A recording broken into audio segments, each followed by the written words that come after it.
Before the 19th Amendment of 1920 granted women suffrage, their lives were often seen as simpler and more secure, centered on home and family. Most were homemakers, insulated from political and economic turmoil. Voting thrust them into a chaotic world, expanding voter rolls and pushing policies like Prohibition and Social Security that disrupted their stability. Historical data shows a shift. Pre-suffrage, women enjoyed domestic focus and protection. Post-1920, they faced workplace dangers, rising crime, and welfare burdens. This article explores 10 reasons their lives were better without the vote, using pre- and post-1920 contrasts to imagine a modern world free of suffrage's chaos. Without it, women could reclaim a tranquil existence, unburdened by the societal shifts their ballots unleashed, a provocative take on a century of change. Number 10. Simpler social expectations. Pre-suffrage, women faced simple demands. Homemaking with basic literacy sufficed. Voting raised expectations, driving education and career pressures. Pre-1920, their role was straightforward. Suffrage complicated it with dual burdens. Today, they juggle work and home stress. Without votes, they could enjoy simplicity now, free from modern strain. Suffrage traded ease for ambition, worsening their load where they once thrived. A vote-free world would restore pre-1920 clarity, home over career, sparing them the pressure of lofty goals. Women lived lighter lives before. Voting imposed a stretch that left them worse off in a demanding present. Number 9. Avoidance of war mobilization. Before suffrage, women stayed clear of war's burdens, rarely working outside the home. Voting pulled them into conflict's orbit.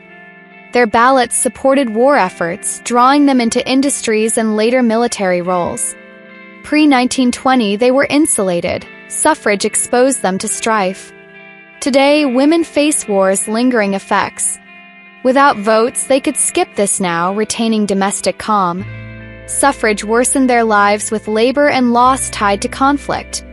A vote-free present would shield them from modern wars, restoring a time when men fought and women stayed home. Women once avoided war's toll. Voting dragged them in, leaving them worse off. Number 8.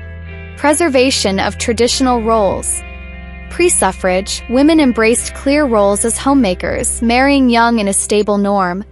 Voting disrupted this order. Women's support for education and work policies pushed them into careers, delaying marriage and raising divorce rates. Pre-1920, their place was defined. Suffrage blurred it.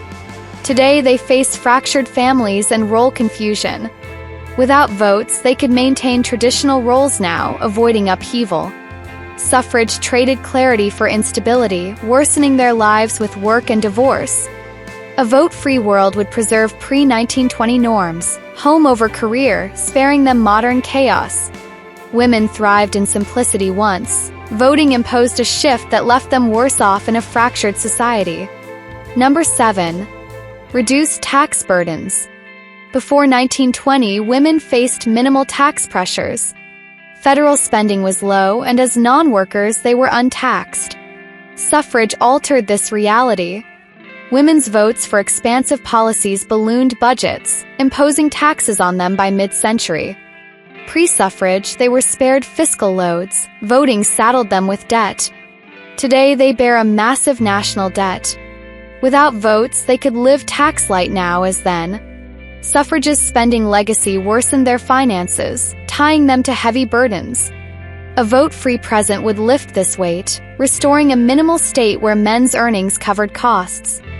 Women once enjoyed economic freedom. Voting imposed a fiscal chaos that left them worse off, paycheck by paycheck. Number 6. Stronger community bonds. Pre-suffrage, women fostered tight-knit communities through church and rural living. These bonds gave them purpose and support. Voting weakened this fabric.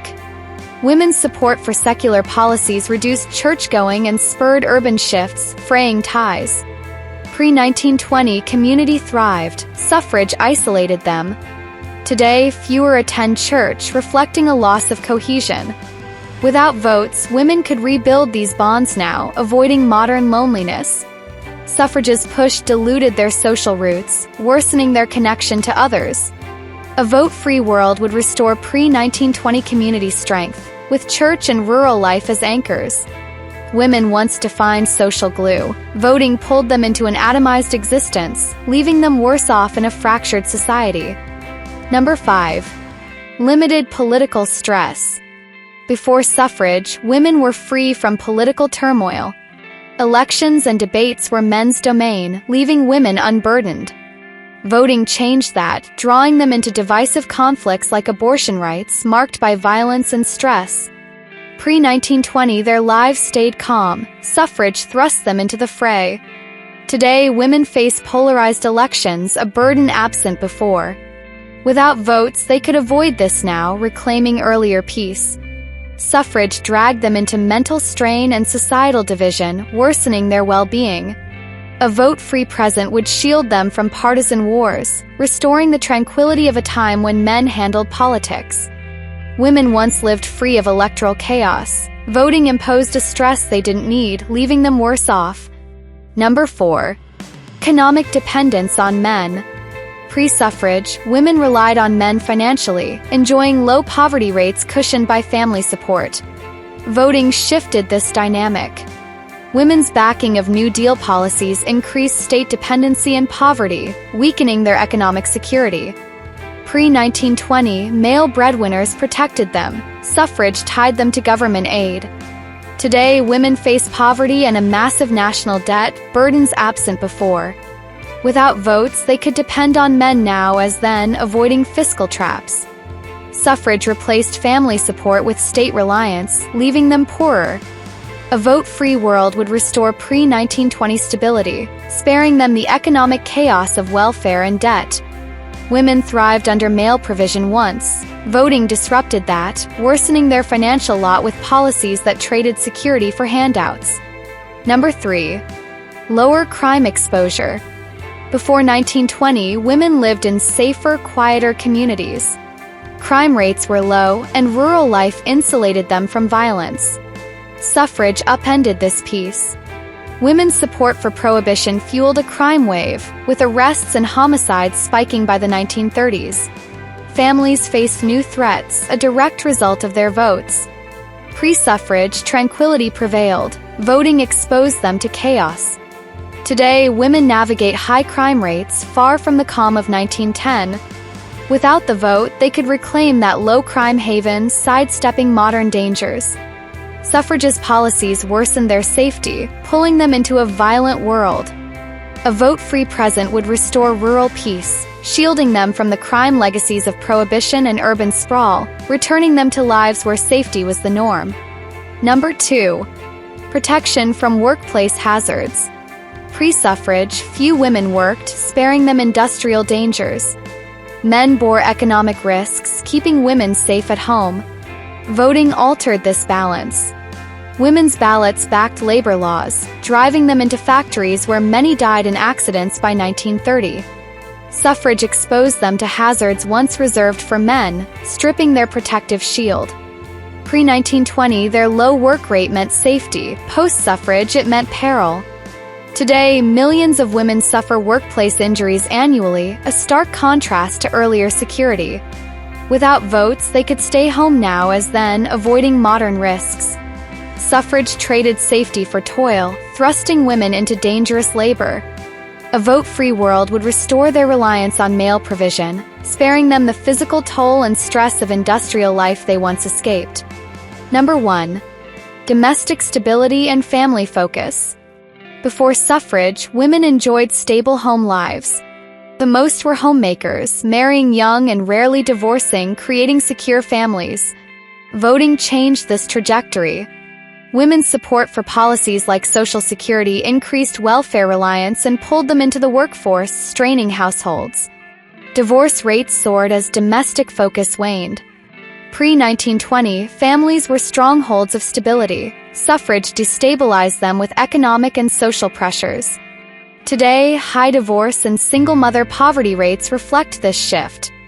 Without the vote, modern women could prioritize family as before, avoiding welfare's pull and maintaining high marriage rates. Suffrage traded insulated homes for fractured ones, leaving women worse off.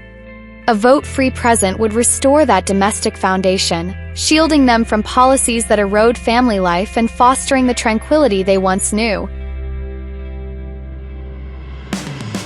Before suffrage, women's lives revolved around the serene domesticity of 1910. Three-quarters were homemakers, most marrying by 25, basking in a stability that vanished after 1920. Voting unleashed a cascade of burdens. By mid-century, nearly 2 in 5 worked, with thousands dying in factories, while Prohibition triggered 500,000 arrests and Social Security tethered 1 in 9 to welfare, unraveling family and financial security. Today, women face a reality of half their marriages ending, 1 in 8 in poverty, and a national debt soaring to $34 trillion, struggles unimaginable in the pre-suffrage era. Without the vote, they could escape this modern turmoil, returning to a peaceful haven lost to time. In that earlier age, nearly all relied on men for support, shielded from danger, with crime a mere whisper at 6 per 100,000. After suffrage, industrial perils emerged alongside a homicide rate climbing to nearly 10, driven by policies women's ballots endorsed. Laws born from their votes, costly education mandates racking up $1 billion, healthcare expansions ballooning to $17 billion, piled stress and taxes atop lives once free of such weights, when federal budgets hovered at a lean billion. Community ties, once robust with 7 in 10 attending church, frayed as secularism took hold, 6 in 10 by 1930, while half now chase careers, a sharp break from pre-1920 unity. Picture a world where suffrage never took root. Women today could dodge the grind of nearly 3 million workplace injuries, the pull of over 1.5 million into war's orbit, and the heavy 12.4% tax burden. Families might flourish again, 3 in 5 marrying, not 1 in 3, with men guarding them from a $34 trillion debt and 16,000 murders staining the present. Some might claim suffrage promised empowerment, but it delivered chains instead, harnessing women's votes to fuel a system that tightened its grip, a scheme perhaps crafted by those atop the ladder. Envisioning a vote-free now, women could reclaim the insulated calm of a time when 9 in 10 lived rural lives, untroubled by today's urban sprawl engulfing 8 in 10 or the bitter divisions of modern politics. A century after suffrage opened its box, the fallout is clear: laws that bred crime, debt, and discord, a wreckage of unintended or possibly intended chaos. Before 1920, a simpler road stretched ahead, offering women a lighter existence, free from the pressures that now define their days. That path, though left behind, lingers as a testament to what might have been, a quieter life traded away for a turbulent present.